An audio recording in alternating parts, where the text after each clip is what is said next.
Welcome to Biothuli 12th standard bio botany. இந்த லெசன்ல நம்ம அடுத்து பார்க்கக்கூடிய important topic significance of pollination. So pollination நடக்கிறதுனால என்னென்ன யூசஸ்லாம் இருக்கு, என்னென்ன சிக்னிஃபிகன்ஸ்லாம் இருக்கு. அதுல ஃபர்ஸ்ட் பாயிண்ட் பாருங்க. Pollination is a prerequisite for the process of fertilization. Fertilization ஒரு ப்ராசஸ் நடக்கணும் அப்படின்னா அதுக்கு முன்னாடி எந்த ப்ராசஸ் நடக்கணும் அப்படின்னா பாலினேஷன்ங்கிற ஒரு ப்ராசஸ் நடக்கணும். பாலினேஷன் நடந்தாதான் அதோட கண்டினியூஸா ஃபெர்டிலைசேஷன் நமக்கு நடக்கும். அப்ப ஃபெர்டிலைசேஷனுக்கு ஹெல்ப் பண்றது யாருன்னா பாலினேஷன் தான். ஃபெர்டிலைசேஷன் நடந்தாதான், ஃபெர்டிலைசேஷன் ஹெல்ப்ஸ், அது நடந்தாதான் நமக்கு என்ன கிடைக்கும்? கனிகள் உருவாகும், விதைகள் கிடைக்கும்.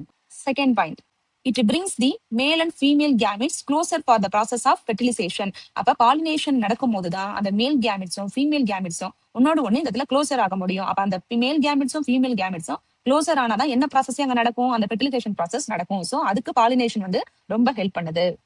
Third point, cross pollination. Cross pollination நடக்கும்போது நமக்கு என்ன கிடைக்குதுன்னா வேரியேஷன் நடக்கும். வேரியேஷன் நடக்கிறதுனால நமக்கு நியூ வெரைட்டிஸ் கிடைக்கும் பிளான்ட்ஸ்ல.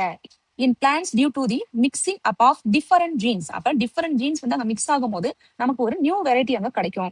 திஸ் வேரியேஷன், அந்த வேரியேஷன் எதுக்கு ஹெல்ப் பண்ணும்னா ஸ்பீசியேஷனுக்கு ஹெல்ப் பண்ணும். இன்னொன்னு adapt to the environment. Plants என்ன பண்ணும்? எந்த என்விரான்மெண்ட்டுக்கும் தன்னை அடாப்ட் பண்ணிக்கும். அதாவது எவ்வளவு குளிரா இருந்தாலும், மழையா இருந்தாலும், வெயிலா இருந்தாலும் அந்த கண்டிஷனுக்கு அதை அடாப்ட் பண்ணிக்கும். ஸோ அதுக்கெல்லாம் கிராஸ் பாலினேஷன் ரொம்பவே ஒரு ஹெல்ப்ஃபுல்லா இருக்கு.